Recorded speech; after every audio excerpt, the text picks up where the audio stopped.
අද අපි කතා කරන්න යන්නේ Dialog Viewhub 2.0 කියන ඩිවයිස් එක ගැන. මේක මේ හයිබ්‍රිඩ් ඩිවයිස් එකක්. මේක IPTV විදිහට වැඩ කරන්නේ. ඒ වගේම සැටලයිට් කනෙක්ෂන් එක හරහා වැඩ කරන විදිහට තමයි මේ ඩිවයිස් එක එන්නේ. මේකේ ෆීචර්ස් විදිහට අපිට HDMI, PVR recording දැනටම එපස්කම නැහැ. 4K Ultra HD, Bluetooth Wi-Fi වගේ මේ ඩිවයිස් එක මේ ඩිවයිස් එක උඩරිම සෙල්ලර් එමුනේ 25990යි. ඩිවයිස් ඔන්ලි ප්‍රයිස් එක. ඩිවයිස් එක උඩරිම සෙල්ලර් එමුනේ 25990. යුසර් ගයිඩ් එක මේ QR එක ස්කෑන් කරලා කරන්න බලමු. මේක සීල් පැක් තියෙන්නේ. අපි දැන් මේ සීල් පැක් එක ඉවත් කරලා බලමු. ඒ වගේම අපිට මේ ඩිවයිස් එකත් එක්ක ඩයලොග් ඩිෂ් එකත් එක්ක සැටලයිට් ෆුල් සෙට් එක හම්බ වෙනවා.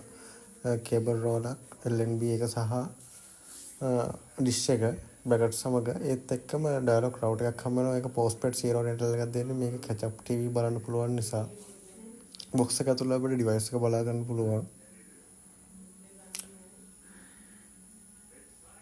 ඒත් එක්කම අපි ඩිවයිස් එක මුලින් ඉවත් කරගමුකෝ. අපි ඊට පස්සේ ඒකත් එක්කම අපිට බලන්න පුළුවන් රිමෝට් කන්ට්‍රෝල් එක, HDMI කේබල් එක. ඒ වගේම බැටරිස් දෙකක් තියෙනවා. ඒ වගේම මේ පවර් ඇඩැප්ටර් එකක් තියෙනවා. ඒ ටික තමයි බොක්ස් එක ඇතුළේ තියෙන්නේ.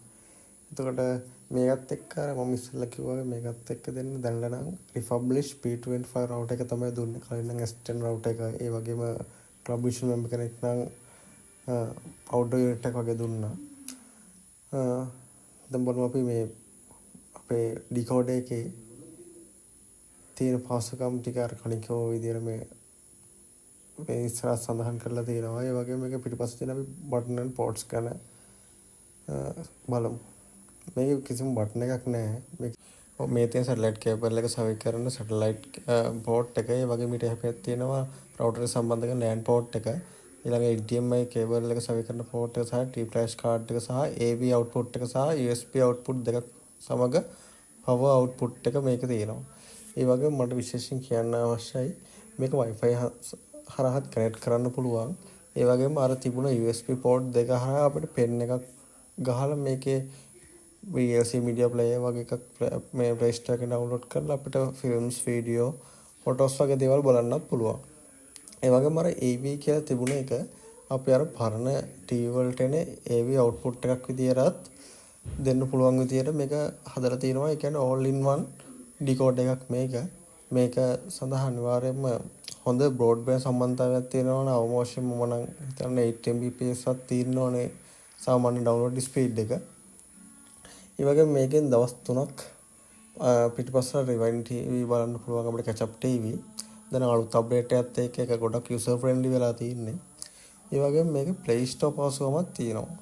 මේක Play Store පහසුකමත් එක්ක අපිට අර Android TV box එකක ගන්න පුළුවන් සියලු අත්දැකීම් මේකෙන් ගන්න පුළුවන්. ඒ වගේම මේක YouTube පහසුකම තියෙන නිසා අපිට මේක නිකන් ස්මාර්ට් ඩිවයිස් එකක් තමයි මේක.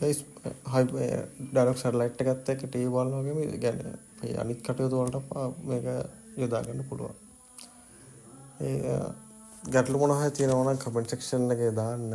මේක හැබැයි Facebook app එක සහ Netflix app එක වැඩ කරන්න නැහැයි කියලා මම ඔයාලට අනිවාර්යෙන් කියන්න ඕනේ. ස්මාර්ට් ඒ පහසුකම් ඉදිරියේදී දෙන්න පුළුවන්. මේකට හැම රිමෝට් එක Bluetooth රිමෝට් එකක් මට ඒක කියන්න අමතක වුණා. ඒක අපිට මේ විදිහට බටන්ස් දෙක ඕකේ බටන් එක සහ හෝම් බටන් එක එකවර ප්‍රෙස් කිරීමෙන් කනෙක්ට් කරගන්න පුළුවන්. මොකද මේ Bluetooth රිමෝට් එක පහසුකමක් විදිහට voice commands පහසුකම තියෙනවා. එතකොට ඩිකෝඩර් එකට ඉන්ෆ්‍රාරෙඩ් විදිහට නෙවෙයි කෙල්ලේ රිමෝට් එක පාවිච්චි කරන්න අවශ්‍ය නැහැ Bluetooth තරහා යන නිසා. එහෙනම් හැමෝටම බොහොම